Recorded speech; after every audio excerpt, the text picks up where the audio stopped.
कारण संवैधानिक व्यवस्था को धत्ता बताकर फिर अपने परिवारवाद को टिकट पे आ जाते हैं कि मेरे पेशेंट्स से अगर आप जानते हैं उनका प्यार है तभी ये वो सवाल पूछवा रहे हैं। लोग हैं जो हमारी विचारधारा के नहीं हैं, वह लोग कई बार हमारे मतदाता और भाजपा 1% बहुमत के साथ जीतने वाली। राजनीति में रहा हूँ मैं लगातार, छात्र जीवन में भी राजनीति में रहा। 70 साल में लोगों ने राजनीति को व्यवसाय बना दिया।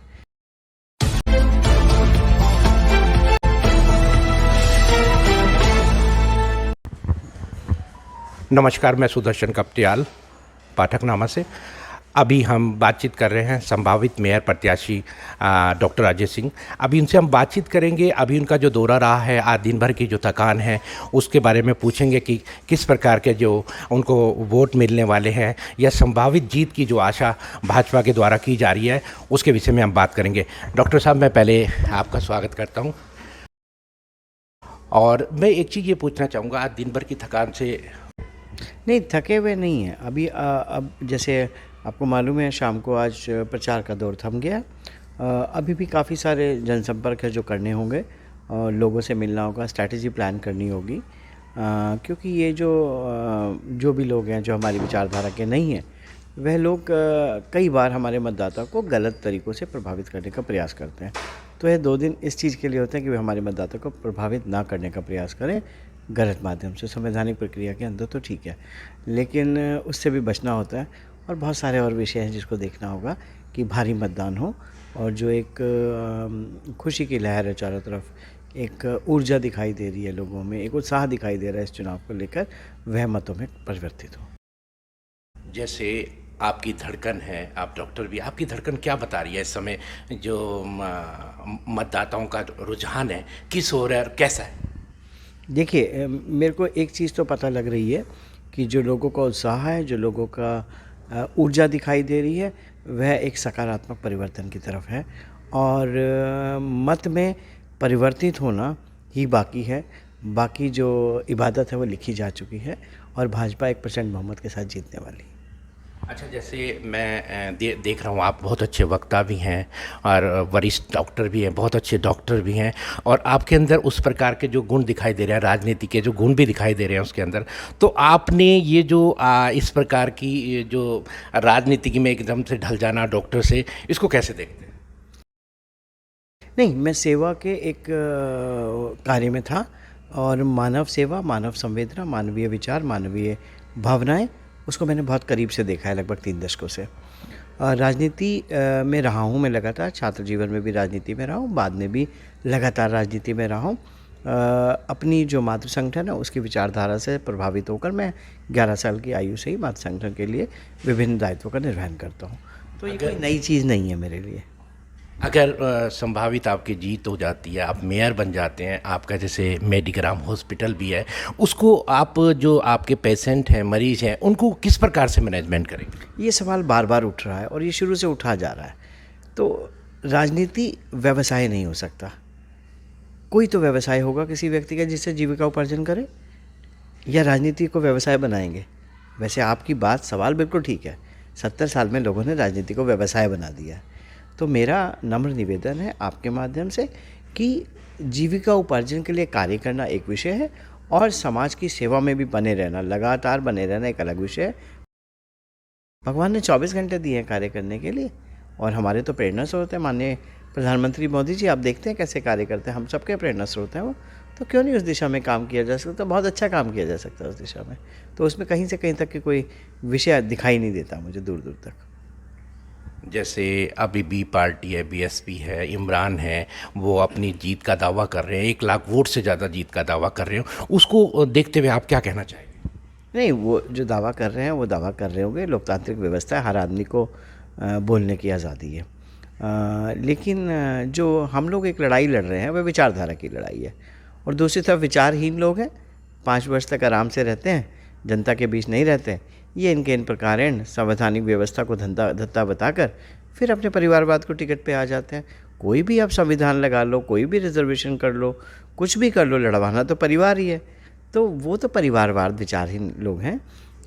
वैसे भी लड़ाई जो है दिखाई नहीं दे रही। अब दोनों लोग 2 और 3 नंबर की लड़ाई लड़ रहे हैं कि कौन 2 पे आएगा, कौन 3 पे आएगा। आपस का विषय उनका, शायद वही अच्छा उत्तर इसका देंगे। अभी जैसे मेयर बनने पे आपकी संभावित जीत जैसे दिखाई दे रही है, उसको देखते हुए आप मेयर बनते हैं, तो आपकी सब प्राथमिक रूप से क्या उपलब्धियां रहेंगी पहले जनपद के लिए? देखिए, नगर निगम क्षेत्र में रहने वाले लोगों के लिए एक ही मंत्र है मेरे मन में। वह मंत्र है हर नागरिक के अपने जो नगर निगम के क्षेत्र में रहता है उसके जीवन में गुणात्मक परिवर्तन आए, और ये धुरी होगी विकास की, और विकास के द्वारा उसके जीवन में गुणात्मक परिवर्तन लाने का प्रयास करूँगा। बाकी जो भी उपलब्धियाँ वो इसके इर्द गिर्द होंगी, धुरी तो यही रहेगी। जैसे आप बात को बहुत अच्छे तरीके से घुमाना और बताना जानते हैं, उस चीज़ को लेके जनता के द्वारा से, जनता जैसे हमारे बीच में हमसे ही पूछती है कि डॉक्टर साहब से एक प्रश्न ये भी करिएगा कि हम जैसे पेशेंट हैं तो हमारा क्या होगा अगर आप मेयर बन जाते हैं? देखिए, मेरे पेशेंट्स से अगर आप जानते हैं उनका प्यार है, तभी ये वो सवाल पूछवा रहे हैं, क्योंकि ज़्यादातर लोगों से नहीं पूछवाते वो, क्योंकि उनका मेरे प्रति स्नेह है और वह मेरे से ही संपर्क में रहना चाहते हैं, इसीलिए आपसे सवाल पूछवा रहे हैं। तो वो आश्वस्त रहें, हम अपने कार्य को करेंगे। और भगवान ने 24 घंटे दिए हैं, मैंने अभी बताया। नगर निगम के कार्य करना में 10 घंटे 12 घंटा दे देना बहुत बड़ी चीज़ होती है, और 6 घंटे आप अपने जीवन के लिए, जीविकोपार्जन के लिए दे सकते हैं। और भी तरह तरह की चीज़ें होती है।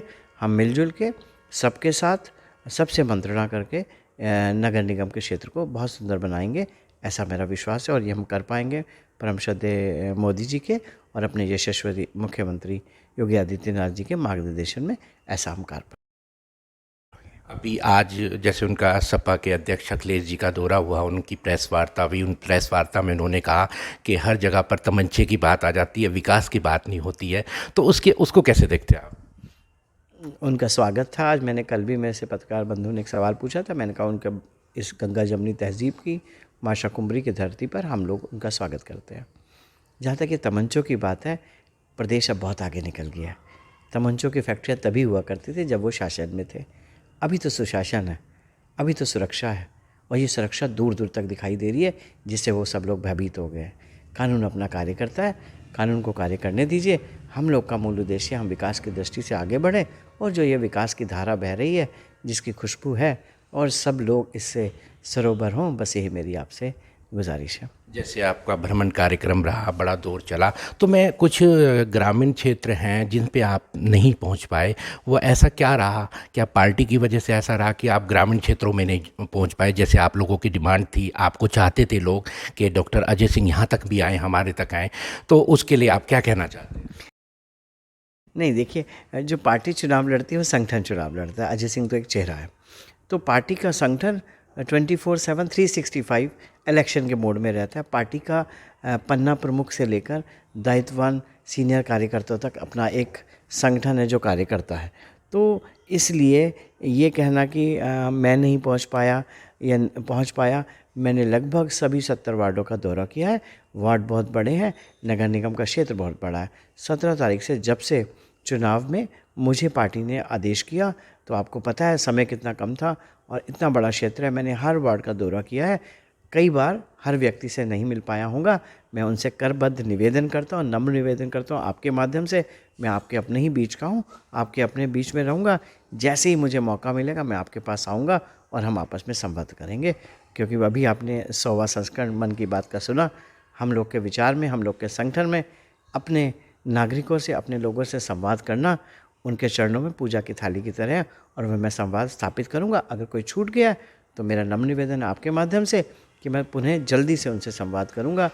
समय की अपनी बाध्यता थी, इस कारण हो सकता है कोई व्यक्ति के मैं पास ना आ पाया हूँ, तो मेरा उनसे भी आपके माध्यम से नम्र निवेदन है कि मैं जल्दी उनसे संवाद स्थापित करूँगा। अभी डॉक्टर अजय सिंह जो बेबाक बातचीत कर रहे थे, उन्होंने बड़े अच्छे तरीके से जनता तक बात पहुंचाने की बात करी है। वीडियो जर्नलिस्ट विनोद कुमार के साथ पाठकनामा से सुदर्शन कपटियाल।